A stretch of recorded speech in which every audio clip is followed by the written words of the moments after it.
Hello everyone, আসসালামু আলাইকুম। Welcome back to my YouTube channel Tanu cooking and blog চ্যানেলে সবাইকে স্বাগত। আজ আমি তোমাদের সাথে শেয়ার করব মাছ দিয়ে ফুলকপি আর আলুর একটা রেসিপি। খুবই অসাধারণ সুস্বাদুর একটা রেসিপি। তো এই রেসিপিটাই তোমাদের সাথে শেয়ার করব। আশা করি তোমাদের খুব ভালো লাগবে। প্লিজ বন্ধুরা একটা লাইক দিয়ে পুরো ভিডিওটি কন্টিনিউ করবেন। তো চলুন শুরু করা যাক। এখানে আমি মাছ নিয়েছি আর আলু আর ফুলকপিটাকে এভাবে কেটে নিয়েছি।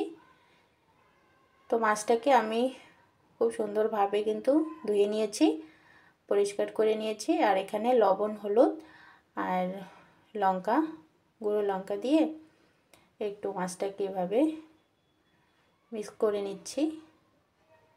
আর এখানে কিন্তু আমি সামান্য পরিমাণ সর্ষের তেল দিয়েছি। তো দিয়ে একটু রেস্টে রাখবো। আর এদিকে একটা কড়াই বসিয়ে দিয়েছি, কড়াইয়ের মধ্যে তেল দিয়েছি, তেলটা গরম হয়ে গেছে। এখন আমি সবগুলো মাছ ভেজে নেব। আর ফুলকপি আলুটা কিন্তু আমি একটু ভাপিয়ে নেওয়ার জন্য একটু বসিয়ে দিয়েছি, সেটাকে একটু ভাপিয়ে নেব। আর দেখতে পাচ্ছেন মাছটা খুব সুন্দরভাবে কিন্তু ভেজে নিলাম। তো এভাবে করে সবগুলো মাছ আমি ভেজে নেব। তো মাছটা ভেজে নেওয়া হয়ে গেছে, এখন তুলে নিচ্ছি।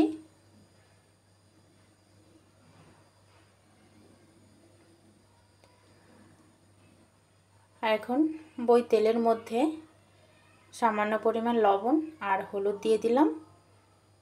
এখন সে ভাপিয়ে রাখা ফুলকপিটাকে একটু ফ্রাই করে নেব। তো দেখতে পাচ্ছেন ফুলকপিটা দিয়ে দিলাম আর খুব সুন্দরভাবে সেটাকে ফ্রাই করে নেব।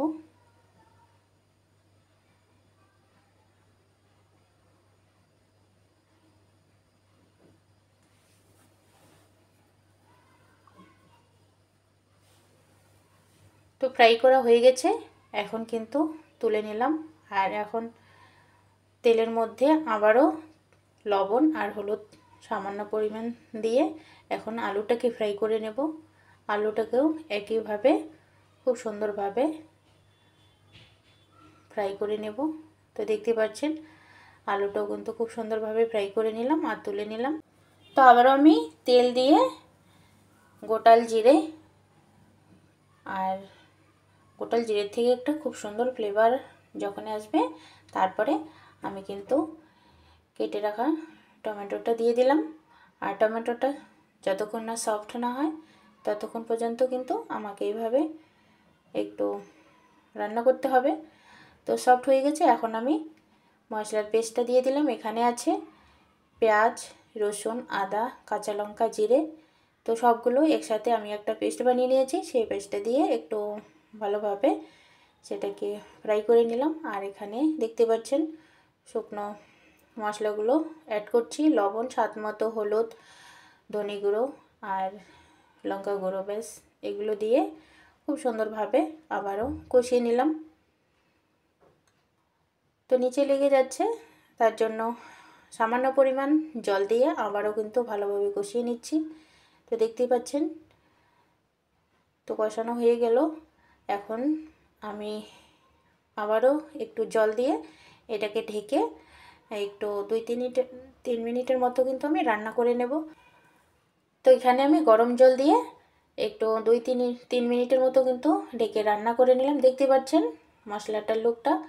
তো বন্ধুরা অবশ্যই মশলাটা একটু সময় নিয়ে কষিয়ে রান্না করবেন সবজি, দেখতে পাবেন সবজির টেস্টটা খুবই খুবই টেস্ট লাগবে, অসাধারণ লাগে খেতে। তো অবশ্যই বাড়িতে ট্রাই করবেন আর একটু সময় দিয়ে রান্নাটা করার চেষ্টা করবেন। তো দেখতে পাচ্ছেন আমি কিন্তু খুব সুন্দরভাবে মশলাটা কষিয়ে নিলাম। আর এখন সেই ফ্রাই করা আলুটা দিয়ে দিলাম। তো আলুটা সেদ্ধ করার সময় কিন্তু ফুলকপি আলুটা একসাথে সেদ্ধ করেছি, সেদ্ধ সেরকম না, একটু ভাপিয়ে নিয়েছি। তো বেশি সেদ্ধ করে নিলে কিন্তু আমার রান্নার সময় সেটা একদম গলে যাবে। তো যার জন্য একটু সামান্য পরিমাণ ভাপিয়ে নিয়েছি। তো দেখতেই পারবেন আমি কিভাবে রান্না করি। তো রান্না করতে করতে আমার কিন্তু সম্পূর্ণ এভাবেই কিন্তু সেদ্ধ হয়ে যাবে। তো দেখতে পাচ্ছেন একটু মশলার সাথে কষিয়ে নিলাম। আর দেখতেই পাচ্ছেন অলরেডি কিন্তু আলুটা সেদ্ধ হয়ে গেছে। তো মশলার সাথে আলুটা এভাবে কষিয়ে নিয়ে এখন কিন্তু ফুলকপিটা দিয়ে দিলাম, দিয়ে আবারও ভালোভাবে কষিয়ে নিচ্ছি সবগুলোর সাথে। আর এখন একটু ঢেকে দেব, আর জলটা এখন দেব না।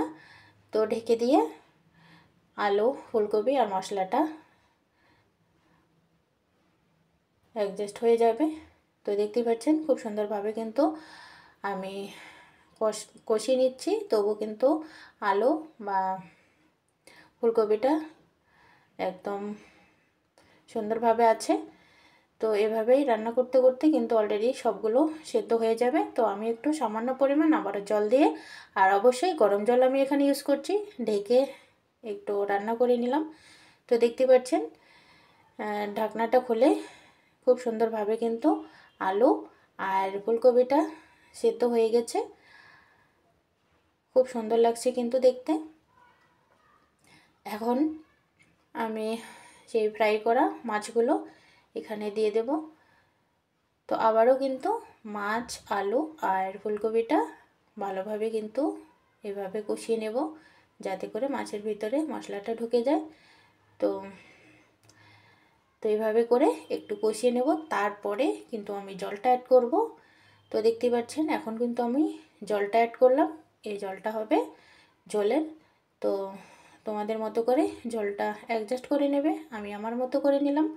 তো এখানে একটা কাঁচা টমেটো দিয়ে দিলাম, আর ফ্লেভারের জন্য কাঁচা লঙ্কা আর ধনেপাতা, ব্যাস দিয়ে ভালোভাবে নেড়েচেড়ে দিয়ে একটু ঢাকা দিয়ে কিছুক্ষণ জাল করে নেব। তো দেখতে পাচ্ছেন ঢাকনাটা খুলে লুকটা দেখতেই পাচ্ছেন কত সুন্দর হয়েছে। এখন আমি একটা বাটির মধ্যে সার্ভ করে নিলাম। মাশাআল্লাহ, দেখতে কতটা লোভনীয় হয়েছে, খেতেও কিন্তু অসাধারণ হয়েছে। তো আশা করি আমার এই ভিডিওটি আপনাদের ভালো লেগেছে। ভালো লাগলে লাইক, শেয়ার, কমেন্ট অবশ্যই করবেন। আর যারা যারা এখনও আমার চ্যানেলটি সাবস্ক্রাইব করেননি, প্লিজ বন্ধুরা সাবস্ক্রাইব করে পাশে থাকা বেল আইকনটি প্রেস করে রাখবেন, যাতে করে আমার নিত্য নতুন রেসিপি সর্বপ্রথম আপনার কাছে পৌঁছে যায়। সবাই ভালো থাকবেন, সুস্থ থাকবেন। আল্লাহ হাফেজ।